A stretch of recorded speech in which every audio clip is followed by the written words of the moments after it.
Hey everyone, Jeremy Cubas here. Today, it's time to go back to elementary school.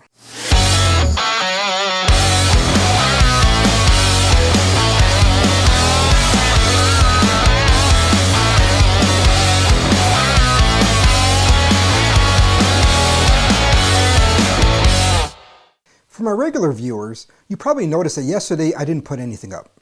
Part of it was that I did a recording with somebody else's podcast, but another reason is because I also was kind of engaging quite a bit with people online. And it kind of made it difficult for me to develop a solid idea in an episode once you kind of get sucked into those conversations.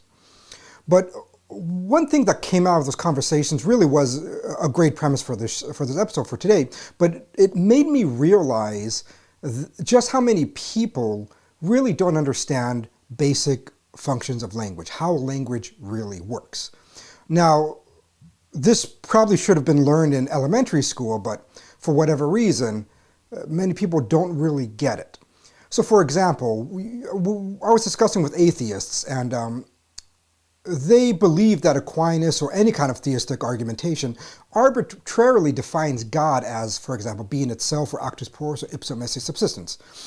Or you have consensualists who redefine major terms such as anarchy to mean positive political assertions of consent. I had a guy actually tell me that Plato and Aristotle were anarchists, and so when you see quotes that Plato made against anarchy, that he just didn't really know what he was talking about.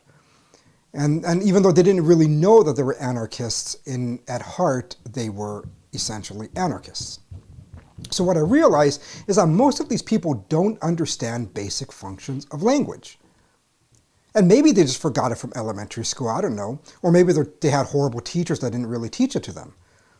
But it's such an important aspect, and we're going to get into why, but it's such an important aspect that I feel like today I should just cover some of these fundamentals. Like I kind of covered it in an earlier episode when I was engaging about the fundamental laws of logic, but we didn't really get into the nitty-gritty of language because sometimes I stupidly assume that, well, many of these people really just understand it. And I shouldn't. And in the end, that's my error. I think we need to kind of cover this part. So no matter whether they forgot it or they're horrible teachers, the matter of the fact remains that most of these people just do not understand how language works. So the reason why I want to cover language is because a lot of my show is incomprehensible if you don't understand the function of language. And if you are simply trying to pursue truth in general, whether it's through my show, or whether it's through your reading, or you're just trying to crack open Aquinas for the first time, or Aristotle, or whatever, you kind of have to know functions of logic, functions of language, and what makes it distinct and unique. Because we have to remember when we talk about logic, when we talk about reason, it was the antithesis to Homeric tradition. When we go back to the Milesians, we go back to Thales, Anaximander, Anaximenes, and so on and so forth, these people were objecting to the idea that language is only used and best used through narrative and not really used to get any kind of truth beyond the narrative in which one is trying to present. And so everything was allegories, everything was metaphors, and there was no explicit, claims of truth through language.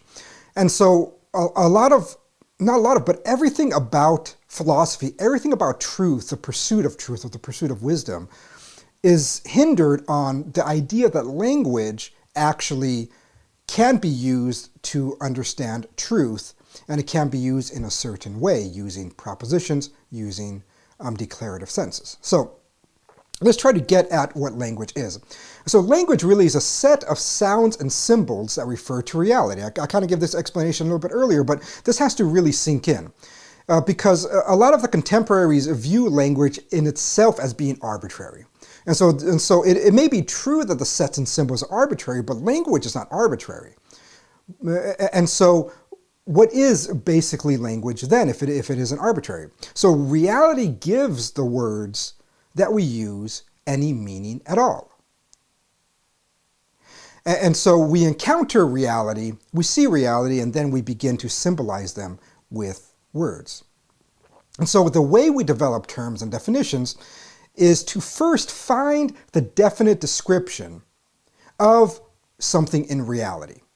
Whether it's a physical object such as a tree, dog, table, frog, cat, whatever, or if it's an internal phenomenon such as emotions like sadness, anger, or states of mind such as being pensive or thoughtful.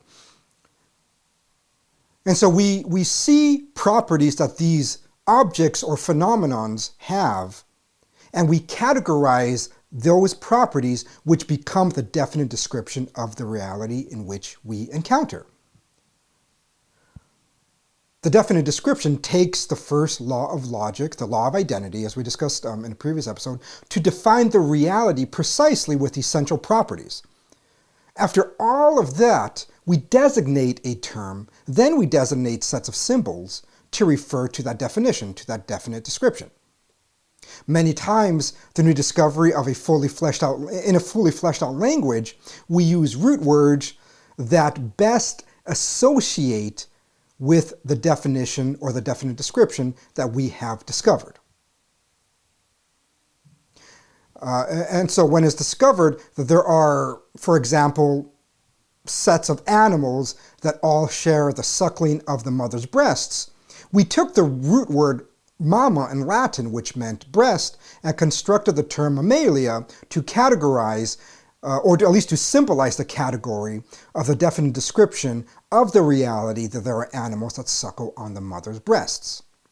So the formation of this term mammal was first formed by looking at reality, having the definite description, defining those definite descriptions as a definition given its essential properties, and then finding a word that best associates with that definite description. And so if you have a fleshed out language, you normally would have basic terms such as mama, such as parts of the body, such as the basic things that children normally develop when they're developing language. And then we use those root words then to signify the definition that we discovered. What many people get wrong is that they believe one makes up a term first. Then he arbitrarily defines that term to mean whatever one wants, and then looking for consensus so that if many people have agreed upon this, and then it becomes the definition.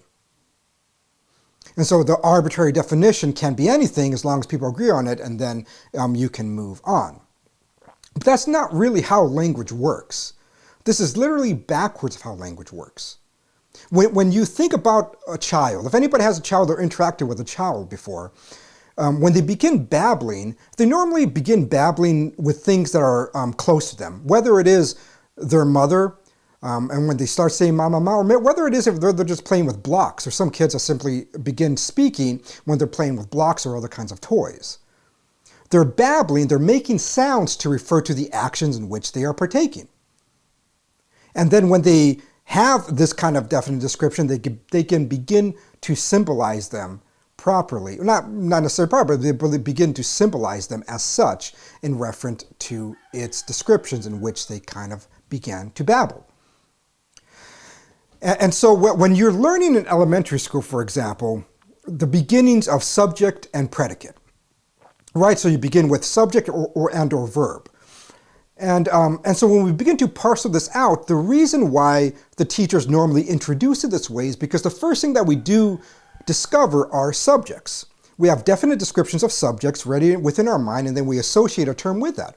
And so when the child sees his mother and simply says mama, or sees the father and says dada, there are properties in which the child is developing in its mind, such as suckling on the breast, such as being held together by them, and so on and so forth, or how the father really relates to them. And so he begins to make distinct categories based on the essential properties in which he is discovering slowly through time. And so the subject is normally the first thing that we discover, but the subject will always be insufficient. Because if we simply were saying wall, a chair, table, piano, TV, camera, lights, and so on, we wouldn't be saying anything really at all. We're just exclaiming that things exist. We are just, as many of the contemporary philosophers kind of say especially Kripke, that we have a rigid designator to something, and the rigid designator baptizes its existence into some kind of intelligible reality. And so when you're just left with this rigid designator without anything else, you don't have a sentence. This is why the teachers press you to say, when you're in second grade or first grade, depending when you learned it at school, that in order to have a sentence, you are required a predicate. And so when you begin to say the table is brown or the light is bright, you begin to say not only the baptism of that word into existence, but you're saying how that object exists in the world, in relation either to others or even in relation to itself. And so when you begin to say that I am sad rather than simply saying sad, you are associating that there are states of being, or at least states of emotions that you have that are distinct from the way you're feeling now. Or if you say that I am angry, and so on and so forth, you begin to predicate the subject of yourself with the emotions in which you are feeling, or the states of mind that you are in. And so that's why a sentence requires a subject and a predicate. And then that predicate requires, again, a verb, whether it's a being verb or an action verb. And so this is what the elementary school teachers should have at least attempted to teach the students. What they're trying to get at is that when we begin to formulate sentences, the predication of these terms begin to explicate how something exists. And this is important because our mediation to understand the external world, to understand reality, really is through language and through language alone. The world is intelligible only when we can use language to discover its intelligibility. This is what is called epistemology. Epistemology, as roughly defined as the study of knowledge, even though logos is really a spoken word, so it's like the spoken word of knowledge or understanding. If we just simply look at the world without ever saying anything, without ever speaking, all we're doing are stimulating the action potentials of our senses, whether it's through sight, smell, taste, or sound. And the stimulation of the action potentials with our senses without the perceptual process of beginning to label these things as such and categorizing them as such, we are no better than an insect at that point. I would say that even an insect probably has a rough categorization of objects. You become lesser than a beast. But the reason why Aristotle and many other philosophers and theologians said that man is a rational animal is because man had this unique quality to begin to categorize things, a unique quality to begin to use sets of sounds and symbols to refer to the reality to which they are experiencing. This is what the rational soul is a creative power, a creative process, with the ability to make intelligible the world around us. So language is that mediation of our perceptual process, and it's only through language that intelligibility is even possible. One cannot be rational without language. We think in language. It's what distinguishes us from beasts, from plants, and other lower life forms. We have language, which is not merely a form of communication to others. It's the act of our minds making sense of reality. It's the single phenomenon that we have that beasts do not. It is comprehending things. It is discovering truth.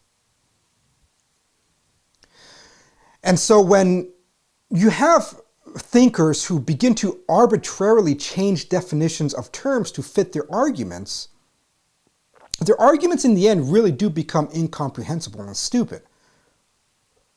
This is why many of the atheists are unable to understand the Thomistic arguments for God. So when God, for example, argues for God, for Aquinas argues for God, he argues for a definite description. So he argues for an unmoved mover or a final causality, or a pure act. And then he ends with a phrase, and this is what we call God, or this is what we know God to be. So he's not arguing, he's not constructing an argument for God with already built-in definite description, but rather he is arguing for a definite description, which is the finality of reality itself, whatever is the grounding of everything that is, which would be the actor to be itself. And then he's putting the term God to that, because that is how language works. So when an atheist says, well, what if I define God as flying spaghetti monster? It's like, well, now you're doing it backwards. We're not arguing for the term God with all these built-in qualities. We're simply arguing for a state of being that is primal, or for a state of being that is the fundamental, non-contingent. And then we put the label onto that. Or when Plato writes, anarchy should have no place in the life of man, or of the beasts who are subject to man, or that democracy leads to anarchy, which is mob rule, and mob rule is tyranny. He means something by this. He means something by these terms. So when an anarchist says that the root of anarchism or anarchy can be found in Plato or Aristotle, he has redefined anarchy to the point that it no longer means what Plato and Aristotle are saying. You've constructed an arbitrary definition to an existing word that already means something. It becomes a dishonest argument, and it becomes a stupid argument. So terms have meaning. The meaning is primary, and just because we can, in a very obscure way, or at least in a phenomenological way, arbitrarily redefine terms, we can't really eradicate the reality to which the original definition referred. All you are doing is obscuring the argument. All you're doing is obscuring your own position with nonsense and sophistry. All right? So thank you. That's it for this segment. The show will continue for our members. All right, thanks. Bye.